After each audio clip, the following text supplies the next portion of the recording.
If irony were oil, the Strait of Hormuz would already be flowing again. I watched Senator Booker ask Secretary Rubio one blunt question. Are we begging our way back into the very nuclear deal this administration once mocked as weak? For months, the strait stayed shut. Gas prices climbed while Americans were told the war was already won. Billions in sanctions relief and enriched uranium concessions were quietly sliding back onto the table. One senator called it a stalemate. The other insisted nobody was begging.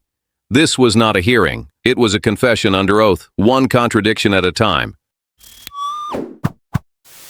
The Strait of Hormuz, I was listening to the conversations you had with some of my colleagues. We've now seen the strait close for months, and you explained that we're going to see an opening of the strait, and ultimately the exchange we will get for that is after that fact we will release certain sanctions.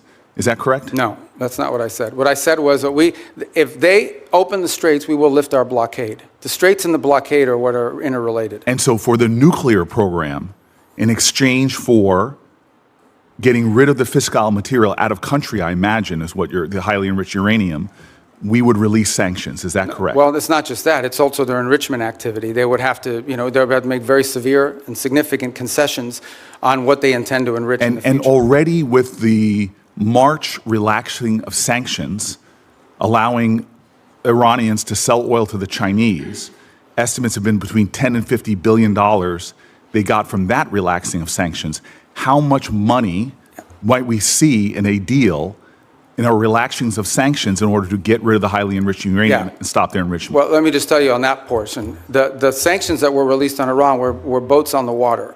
And so that oil was already out in the marketplace. It was sold at market rates, but the sanctions covered, and to the extent we've been able to enforce them, we have the revenues of those sales. So yeah, the Iranian oil was unsanctioned so that it could be sold, but the revenue would have to flow back to blocked accounts, which our sanctions were able to go after. We've also seized, I believe, 6 vessels in the Indo-Pacific that involved Iranian sanctioned oil on top of it. So that wasn't necessarily a trade. They didn't get $50 billion directly as a result of. They might have gotten some of it. They certainly didn't get the majority of it. They are now losing hundreds of millions of dollars a day in revenue because of the blockade. And the blockade exists because of what they're doing in the straits. Right, and I guess the conclusion I have, and my time's expired, is that the Strait of Hormuz was open before this unjustified war. We're now scrambling to try to find a way to get it back opened again. Not only is it causing economic havoc to our country and to residents all around this nation, families trying to make ends meet, but you see on top of that, the Iranians finding ways to leverage that, as we allowed them to do with the Chinese for tens of billions of dollars. And so my point is, before we even get to a nuclear negotiation, this regime is getting money to rebuild, purchase more drones, cause more havoc. And this is before we're even trying to get back to a But I apologize, I don't understand how they're getting this. What revenue are you referring to? Well, there's 2 sources of revenue we're seeing. One is the revenue from the Chinese, that's factually documented. And number 2, the revenue that you're proposing that they should receive by releasing all of their highly enriched uranium, as well as in making a commitment about their enrichment capacities. Okay, yeah. Hold on.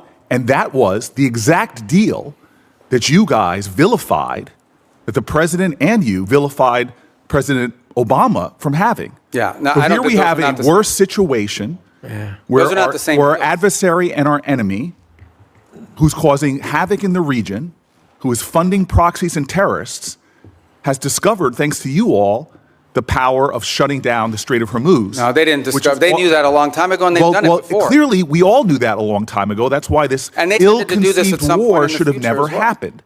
Yeah, but you have made our adversary in a stronger negotiating position. We are the strongest nation on the planet Earth, and we're in a stalemate with Iran. And now we're begging to get back into a deal that you all trashed in the first place. There's no one begging. I don't Clearly, know. this is Senator Booker, your time's up. But Senator Rubio, since he's I do want to over, address some of these points respond. because they go to the heart of the matter. No one's begging for anything here. The Iranians might be begging because their economy's losing hundreds of millions of dollars a day. that they are losing. Understand, Iran had street protests going on before all of this started. All of those factors, economic factors in Iran, are far worse today than they were 6 months ago when those protests were happening. They have hyperinflation, their currency's completely devalued, they're struggling to make payroll for their government workers. Iran is in a very serious situation, and if it was up to the political class there, and I understand everybody there is sort of radical in some way, but if it was up to the people that actually like go to elections and wear the suits and you see on TV, they'd probably make a deal tomorrow. It's the issue they're facing is that the supreme leader and the IRGC Corps are a little bit more immune from those pressures until they can be convinced otherwise. And I think that's the direction that they're moving in, because the reality, I don't know where you're getting this perception that Iran is stronger. Iran has no navy left. They've lost a substantial percentage of their defense industrial base. That Iran has lost a substantial percentage of their missile launchers, and their economy is far worse today, and I mean far worse today, than it was 6 to 9 months ago. And they are looking at hundreds of billions of dollars of reconstruction costs just to get to where they were 6 months Mr. Rubio, ago. you keep telling us how we're winning this war. The president keeps saying, Well, the war's over completely now. annihilated. The war is not over. And yet the American people see how we're losing at the pump and with their costs, and yet this thing still hasn't been resolved. Every day he tweets out, oh, we've obliterated them, we've annihilated them, they're going to surrender. But yet we still find ourselves spending billions of dollars a week Senator on Booker, war abroad. you've gone way over, and It would be nice if we had hearings where people had Thank to you, be held Senator accountable. Booker. Senator Scott. All right. I keep coming back to one exchange in that hearing room because it captures something bigger than a single policy dispute. Senator Cory Booker asked Secretary of State Marco Rubio one direct question about the Strait of Hormuz. And in that back and forth, I watched the administration's entire narrative about this war start to wobble. Let me set the scene first, because context matters here.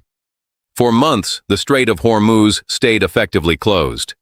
This is not some minor waterway. Roughly 1/5 of the world's oil moves through that strait every single day. Close it, and you are not just hurting Iran. You are squeezing gas prices for every driver on the planet. Booker pointed out that the administration had signaled an opening of the strait would be exchanged for lifting certain sanctions on Iran. Rubio pushed back on that framing. He said if Iran opens the strait, the United States would lift its blockade. The blockade and the strait, he explained, are interrelated. Then the conversation shifted to something even more consequential. A nuclear deal. Iran's highly enriched uranium and its enrichment capacity offered up in exchange for sanctions relief. Why does this matter so much? Because we are watching in real time the machinery of a negotiation this administration once mocked as weak. Stay with me here, because this is where the story gets uncomfortable. Let me break down a few concepts because the vocabulary itself is doing a lot of work in this hearing. First, the blockade. A blockade is when one country's military prevents ships from moving through a strategic waterway. When Rubio says the United States imposed a blockade after Iran closed the strait, he is describing an act of economic warfare, not just a defensive posture. Blockades choke off trade, they spike global oil prices, and they put pressure on ordinary economies far beyond the two countries directly involved. Second, highly enriched uranium. This is uranium processed to a concentration high enough to matter for nuclear weapons development. When negotiators talk about removing this material from a country, they are talking about the single most sensitive lever in nuclear diplomacy. Any agreement involving enriched uranium is not a minor technical footnote. It is the central question of whether a country can build a bomb. Third, sanctions relief. Sanctions are financial and trade restrictions designed to cut off a government's access to revenue and materials. Relief means loosening those restrictions, usually to reward a specific concession. Rubio disputed the scale of relief Iran received earlier this year. He argued that revenue from oil sales largely stayed blocked in frozen accounts, and that the administration had even seized vessels carrying sanctioned Iranian oil. Booker's point still stands. Whether the number is 10 billion or 50 billion, money moved back toward a government the administration itself calls a sponsor of terrorism. Here's the sentence you can screenshot and send to a friend who thinks this is just politics as usual. Booker named the contradiction directly. This is functionally the same shape of deal the administration once vilified. Sanctions lifted in exchange for enrichment concessions and the removal of nuclear material. If that structure was dangerous appeasement, then why is it being pursued now? After a war that was supposedly meant to make this exact kind of negotiation unnecessary? That is not a rhetorical gotcha. It is a legitimate question about consistency, and consistency is the one thing the public is owed. Let's talk about the systemic effect of this contradiction, because it is not just embarrassing, it is corrosive. When an administration tells the public a war ended in total victory, and then negotiates from a position that resembles pleading for a return to the table, something breaks. It breaks the public's ability to trust official statements. Rubio insisted no one is begging. He pointed to a collapsing currency, an economy losing hundreds of millions of dollars a day, and a government struggling to pay its own workers. Both of those things can be true at once. Iran's economy can be devastated, and the United States can still be negotiating from a position shaped by months of unresolved instability in a critical shipping lane. The danger here is not any single fact in dispute. The danger is what happens when leaders cannot hold one consistent account of what a war accomplished. Total annihilation 1 week, ongoing negotiation the next. No sanctions relief, then selective sanctions relief. We are winning, then no one is begging. Every time the story shifts, the public loses the ability to hold anyone accountable because there is no fixed narrative left to measure against. And that has real consequences far beyond Washington's talking points. Every American paying more at the gas pump because a strategic strait stayed closed for months is living the cost of this dispute. Every family budgeting around higher fuel prices is absorbing a policy outcome they had no say in shaping. Booker's line about residents trying to make ends meet was not political theater. Oil choke points translate almost instantly into consumer prices, and consumer prices translate into real strain on real households. There is also a cost inside Iran that deserves honest acknowledgement. Rubio described hyperinflation, a devalued currency, and a government struggling to pay its own employees. He connected this to street protests that had already begun before this latest escalation. When a population faces that kind of economic collapse, the pressure does not stay contained. It can push a government toward the table. But it can also entrench the most extreme factions, the ones least vulnerable to public pressure. That is exactly the dynamic Rubio described when he separated Iran's more pragmatic political class from its supreme leader and Revolutionary Guard Corps. I have watched this exact pattern before, in different wars, under different administrations. A leader declares total victory too early. Then reality quietly forces a return to the negotiating table, and the government spends more energy managing the contradiction than explaining the substance. That pattern is not really about which party holds power. It is about how thin the line has become between diplomacy and performance.